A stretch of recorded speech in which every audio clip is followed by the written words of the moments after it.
Bismillahirrahmanirrahim. Assalamualaikum warahmatullahi wabarakatuh.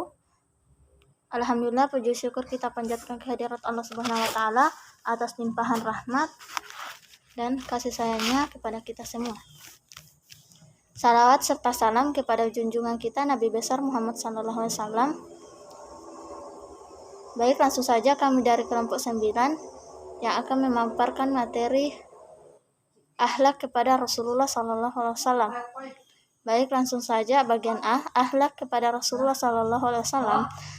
Secara etimologi, akhlak berasal dari bahasa Arab akhlak dalam bentuk jamak, sedangkan bentuk mufradnya adalah khuluq, yang berarti budi pekerti, perangai, tingkah laku, atau tabiat. Secara terminologi, yakni sifat yang tertanam dalam jiwa yang daripadanya timbul perbuatan-perbuatan dengan mudah dan gampang tanpa memerlukan pemikiran dan pertimbangan.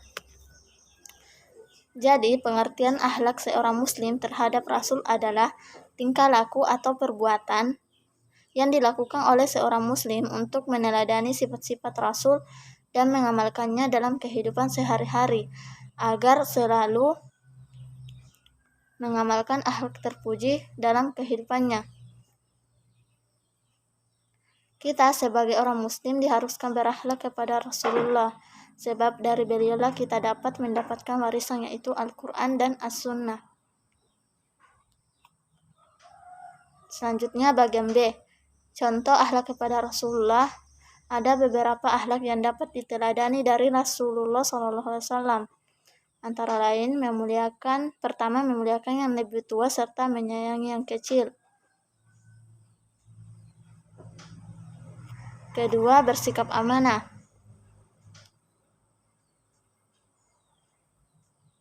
Ketiga, keadilan.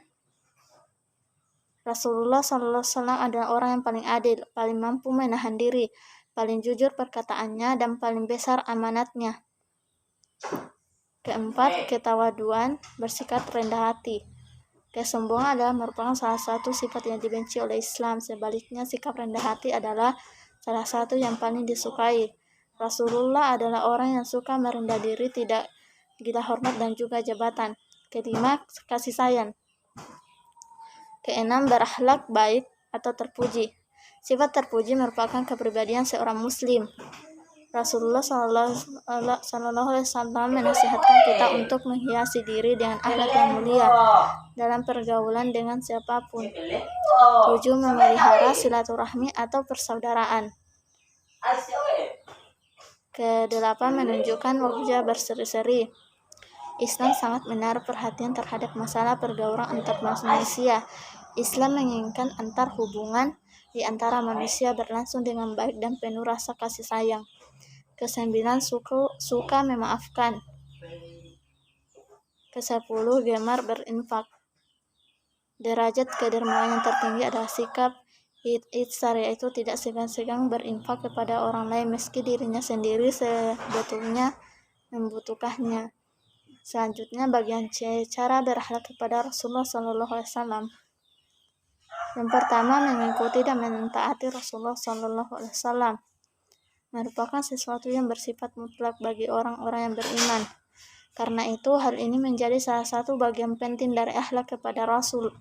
Bahkan Allah Subhanahu wa taala akan menempatkan orang yang mentaati ke dalam derajat yang tinggi dan mulia. Kedua, mencintai dan memuliakan Rasulullah SAW.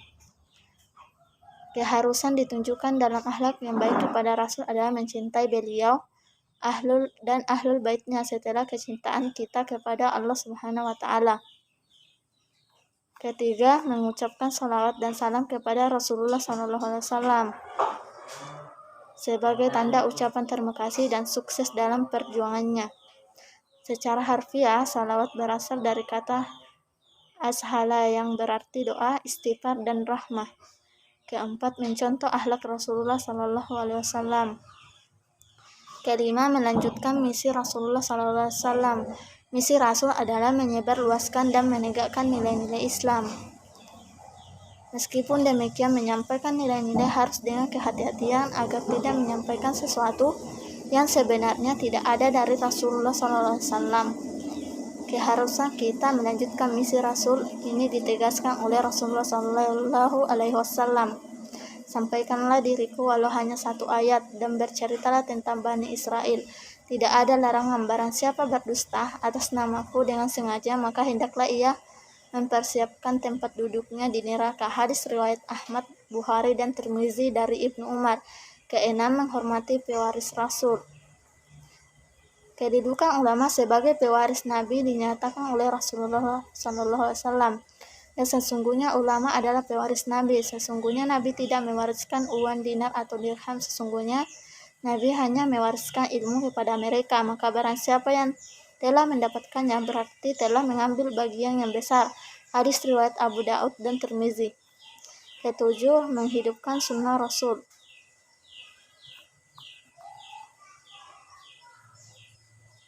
Kepada umatnya, Rasulullah SAW tidak mewariskan harta yang banyak, tapi yang beliau wariskan adalah Al-Quran dan Sunnah. Karena itu, kaum muslimin yang berakhlak baik kepadanya akan selalu berpegang teguh kepada Al-Quran dan Sunnah.